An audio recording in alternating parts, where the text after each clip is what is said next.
Barakata Yahweh, Barakata Yahawashi, Bahasham, Barakahak Wadash, Barakatum.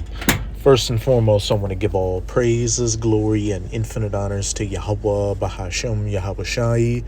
Double honors to the apostles and elders, a great millstone who ruled and teach well.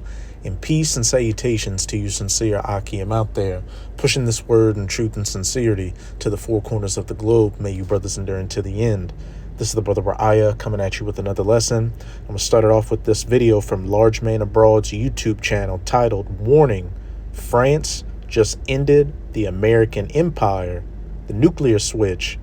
And hey, America's relationship with her European allies just continues to fracture, which is all a part of biblical prophecy. And it's going to ultimately end up with America's European allies and, NATO and the EU completely turning against her at some point during World War III and turning their nukes on her. But this is a fair use copyright disclaimer. I do not own any of the footage in this clip, nor do I stand to gain from it monetarily. It is simply for educational purposes. With the destruction of the relationship between Europe and America, America finds itself in a strange position where it's losing its military influence. And the military influences that America has had in the past is really what's driven its power. Its kind of sole monopoly on violence on the world stage has given it a lot of leverage, both economically, domestic policy, and of course foreign policy and trade. But what we've really seen over And hey, just like ancient Rome before it, America's military is also fracturing. Spread thin, the recruits and soldiers that they have are subpar. They have aging technology. The list goes on and on. America's, they can still throw hands with a nation like, say, Venezuela, or a second or third world nation. But when it comes to a real peer-to-peer adversary like Russia or China, they just don't got it like that anymore. America has aircraft carriers, but what? These nations, even weaker nations like Iran, have hypersonic missiles, which render them null and void. Look up asymmetric warfare. But this is Jeremiah 50, verse 23. How is the hammer of the whole earth cut asunder and broken? How is Babylon the Great, that virgin daughter, the United States of America, become a desolation among the nations? And this is ultimately when America gets hit by 200 million nuclear missiles during World War III and wiped off the face of the earth. But right now, we're seeing that this hammer is being broken down. What did Large Man Abroad just say? With these recent moves that are planning on getting made by countries like France and Germany, that's further, deteriorating the U.S.'s military capabilities, which has been its linchpin and thrown its dominance and weight around the world. And remember, what did Trump call those strikes on Iran's nuclear facilities last year? Operation Midnight Hammer. Just the spirit showing a direct correlation between America and Babylon, the hammer of the earth. And I think, with this whole situation going on right now with Iran, Trump has made similar remarks talking about how we're going to have to use the hammer on Iran. This Munich Security Conference, is Europe draw back from that? And we were talking about that yesterday, but America has bases all over the world. As somebody who was in the military, in the Marines, I've been to a few of these bases myself. And one of the most famous ones, of course, Ramstein Air Force Base in Germany.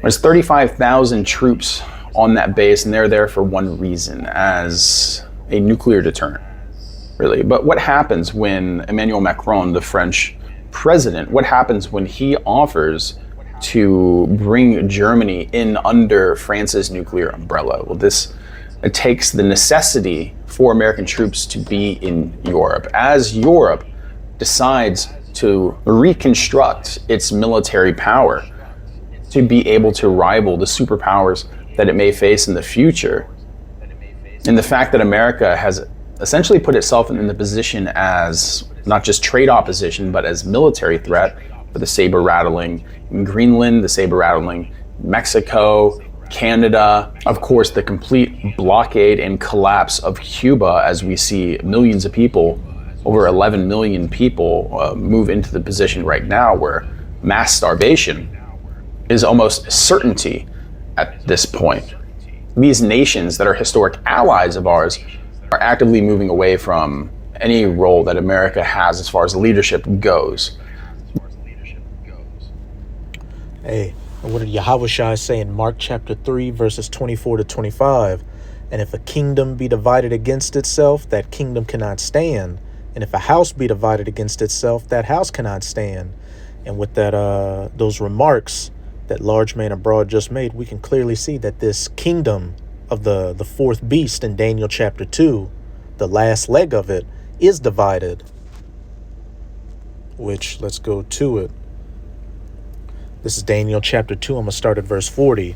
And of course, this is dealing with that statue of a man made of different metals that King Nebuchadnezzar of the Neo-Babylonian Empire had, and that the prophet Daniel interpreted for him. And it represented the key heathen kingdoms that would be ruling before the final kingdom, the eternal kingdom, the kingdom of heaven, or the kingdom of Israel. And you had the head of gold, which is the Neo-Babylonians, the arms and the breasts of silver, the Medo-Persians, the belly and the thigh of brass, the Grecian Edomite kingdoms, the legs of iron. And now, we're going to go into the iron toes mixed with miry clay. And those legs of iron, we're speaking of the ancient pagan Roman Empire, which was ruled by the Edomites. Daniel 2 and 40. And the fourth kingdom shall be strong as iron, for as much as iron breaketh in pieces and subdueth all things, and as iron that breaketh all these, shall it break in pieces and bruise. Salakia. Verse 41, where we're at right now. And whereas thou sawest the feet and toes, part of potter's clay and part of iron.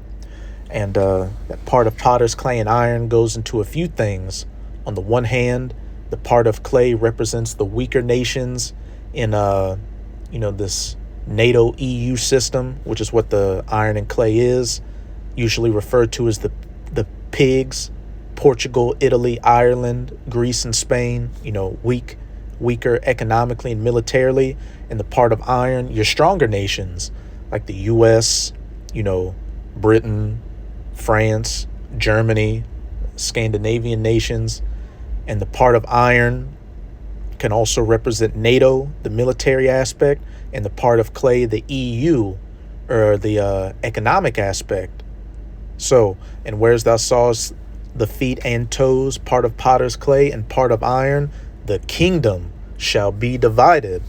As large man abroad just said, these planned moves that France is talking about making with Germany is just going to further drive a wedge between Europe and America, and also America's own, threats and saber rattling and economic, actions against Europe is further breaking that relationship apart. But there shall be in it of the strength of the iron, for as much as thou sawest the iron mixed with miry clay. And as the toes and the feet were part of iron and part of clay, so shall the kingdom be partly strong and partly broken. And we're coming into the times to where it's going to be completely broken, and that hammer of the whole earth in this system is going to be cut asunder and broken into pieces. Europe wants self-determination, and they're taking that back. And I think that that's not a bad thing, especially for the European people, especially as America continues down the road that it's on. And also with it being partly strong and partly broken, Europe after World War II, specifically Western Europe, gave damn near their entire power, military protection and whatnot to the United States of America during the Cold War. So for that decades of that, they've grown exponentially weaker. And now as Nero 47 is really, putting the screws to Europe, saying, look, you need to pay more for NATO and pull more of your weight. they're seeing how detrimental it's been, giving over the majority of their autonomy over to America. So they're looking to try to get The some of road that to strength back. empire, fortifying North America, not just the United States, to bring in all the strategic resources under its own protection and umbrella, no matter whose ownership they have right now. If you're watching this from America, then you're probably still seeing nothing but newsreels of Marco Rubio getting on stage talking about America always being a child of Europe and how he reassured the Allies. That, of course, is a farce. That's a lie. That's not what's going on. They recognize potential for reconciliation in the future, but at the same time, the decision has been made and the momentum is already moving forward with Europe becoming a stronger, more independent Europe. And that momentum is not just growing in the higher ranks of policymakers, but it's also growing in the sentiment of the greater population of Europe. But like I said, if you are in the US, you didn't hear about this. You didn't hear about France bringing Germany under its nuclear umbrella. And I bring up the German base specifically because with France bringing in Germany under its nuclear umbrella, there's no reason for that base to be there anymore. And as America's influence is rejected all over the world, you're going to see base closures. And this has a compounding effect. Not only does it deprive the United States of political influence by positioning its military powers, it undermines the American ability to wage war globally. This is a profound statement if these bases are starting to get closed down as the native populations turn away from America. These bases closing down massively restrict America's sphere of influence and its ability to project power globally. The age of America being the world's police force is essentially coming to an end, and we're not talking about it here in America. And I think that it is a good thing. Many would say that, and I can also argue why it is a horrible thing, not just for Americans, but just also the rest of the world, because change and transition come with massive instability and power plays being made. And as we see the largest superpowers become serious global contenders and global actors, both economically, in trade, and culturally, as the dominant drive of American culture becomes not just less important, but less wanted throughout the world. This brings a lot of what... Hey, this is Obadiah, chapter 1. I'm going to start at verse 1. And this whole book is dedicated to the judgment and the downfall of you Edomites, or so-called white people. As the header reads, Edom will be humbled. The vision of Obadiah. Thus saith the Lord Yahweh concerning Edom. We have heard a rumor from Yahweh, and an ambassador is sent among the heathen. Arise ye, and let us rise up against her in battle.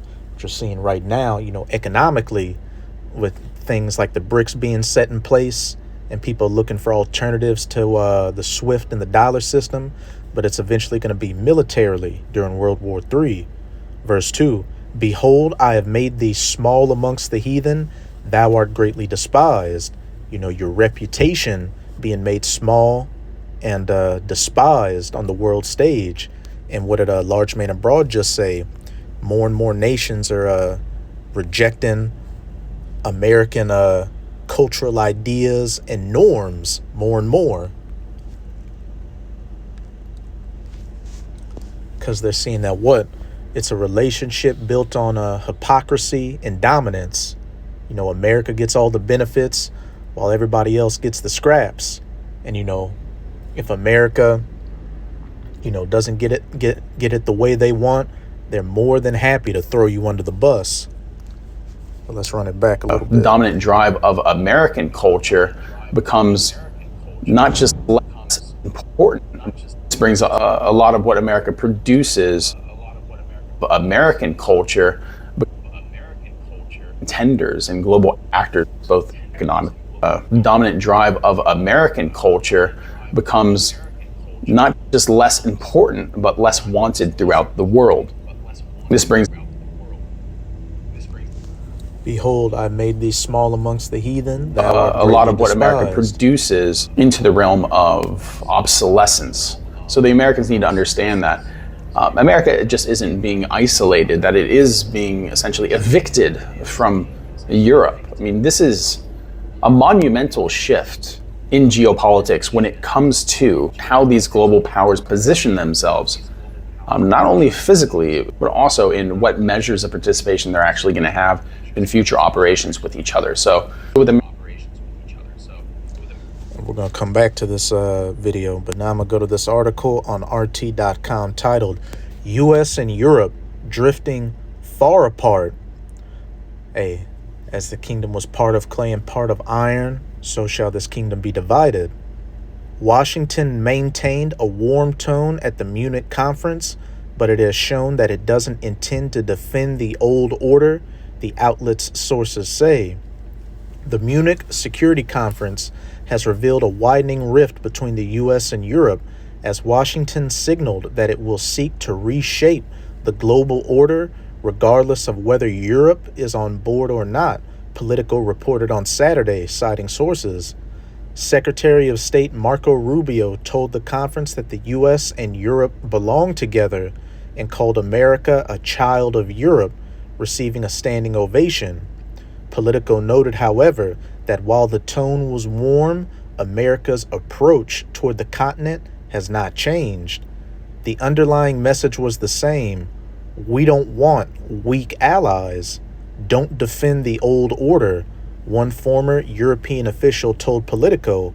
If the smallest common denominators the Americans can find are our common history going back to Columbus, narrow national security interests, and common civilization, that alone shows how far apart Europe and the U.S. are drifting. Talking big shit out here. We don't want weak allies. We don't give a damn about the old order. Hey, it's me first. Which brings us to Daniel chapter 7, verse 19. Then I would know the truth of the fourth beast, again, that ancient pagan Roman Empire, which was diverse from all the others, because what? It had a Senate House and senators, elected officials, much like America today, exceeding dreadful, whose teeth were of iron and his nails of brass, which devoured, brake in pieces, and stamped the residue with his feet. And much like America was, ancient Rome was the powerhouse of its day. Verse 20. Now we're coming into the last leg of it. Again, those iron toes mixed with miry clay, which began with the Renaissance, as that paragraph just stated, Columbus, and of the 10 horns which were in his head, and of the other which came up, and before whom 3 fell. And those 3 that fell is talking about the major power players in the New World, before the 13 colonies took over and became what is the United States of America today. Britain, France, and Spain. Even of that horn, that little horn, America, that had eyes and a mouth that spake very great things. And especially with Nero 47, look at all the great and proud things he's saying, towards America's enemies and also towards America's allies. Again, we don't want weak allies. And, this relationship isn't worth it if the only thing we have a common, relationship in is our shared history, whose look was more stout than his fellows. And when we get that word stout, it's H7229 Ra'ab, which says great, figurative of power, captain, chief, the Lord, the master, which is exactly what America is in this NATO EU system / relationship. A couple of months ago, Stephen Miller said as much when he said, look, America is the backbone of NATO. We're a superpower and we should be showing ourselves as superpowers. And again, his look being more stout than his fellows is just all this shit America talks toward her European allies, treating them as insignificant. The underlying message was the same. We don't want weak allies, and don't defend the old order. European officials understood that the message was, join us, and if you don't, we go alone, whose look was more stout than his fellows, and that had eyes and a mouth that spake very great things. One official told Politico, Pentagon Policy Chief Elbridge Colby privately told European officials that the U.S. shares interests but not values with Europe, the article said. In addition, Politico sources noted a stark difference between Rubio's statements and later diplomatic activity, including talks with EU skeptics. Rubio comes with a conciliatory tone, but then he goes to Hungary and Slovakia. What kind of signal is that? A European lawmaker asked. And I heard, Rubio, pretty much snubbed some key meetings during this Munich conference. Some European officials believe, however, that Rubio delivered a necessary wake-up call. It is a milder way of telling us that the time of unicorns, riding bicycles across rainbows laced with tofu and almond milk is over, an EU official told the outlet. U.S. President Donald Trump has for years demanded that the rest of NATO commit to increased burden sharing and raise their military spending to 5% of GDP. In December, the Trump administration also unveiled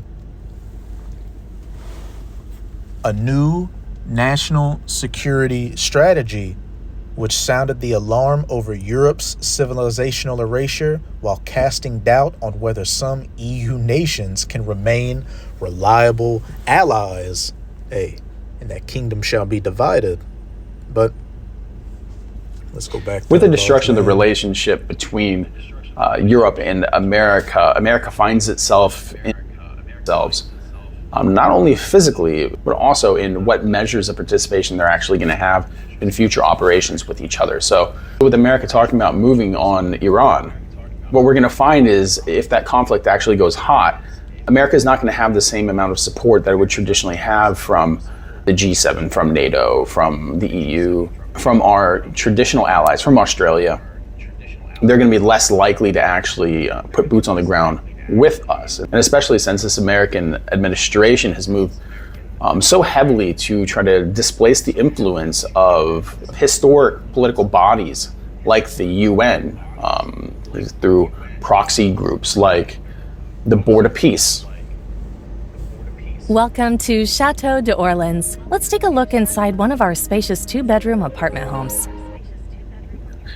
The boards are often filled with people or nations who conduct themselves in ways that are antithetical to traditional Western civilization, Western practices. And I guess that's an argument for another time. But this does mean something to the average American. It does mean something to the average American household, because we spend billions of dollars just to retain these nukes in Europe. We spend billions of dollars to maintain these bases all around the world. But what happens when these bases close down? Do we get that money back? Does that money start coming back to the American people? Does it make things at the grocery stores cheaper? Does it make your car cheaper? No, of course not. If Germany switches to French nukes, we don't get that money back. We lose our leverage in the United States. And this is why America is pivoting so hard to this fortress North America. We aren't leaving Europe because we want to, and that's shown by the speech from Marco Rubio yesterday. We're leaving because the landlords, France and Germany, have decided that they found a new tenant, that being themselves. But with the geopolitical and diplomatic instability that we've seen since America's move on the Danish territory, this is just an escalation in that departure and divorce from the Atlantic Alliance. It's coming to an end. America is still going to have a place in NATO. America is still going to have a place working alongside our European allies. And like that meme with that Edomite guy saying, "You sure about that? You sure about that?" Hey, according to prophecy, America is not going to have a place in NATO anymore. And with the way things are going, there will be no more NATO, EU, America. We're still going to use that word, but it's going to be a very reduced role. And with the fall of America being the global hegemon, it is interesting to see who fills the void created by that departure, especially from Europe. It ain't gonna be Europe. It ain't gonna be Russia. It ain't gonna be China. The only ones that have next are the children of Israel, you so-called Negroes, Latinos, and Native Americans, beginning with the elect ruling in the kingdom of heaven, which, let's go back to Daniel chapter 2.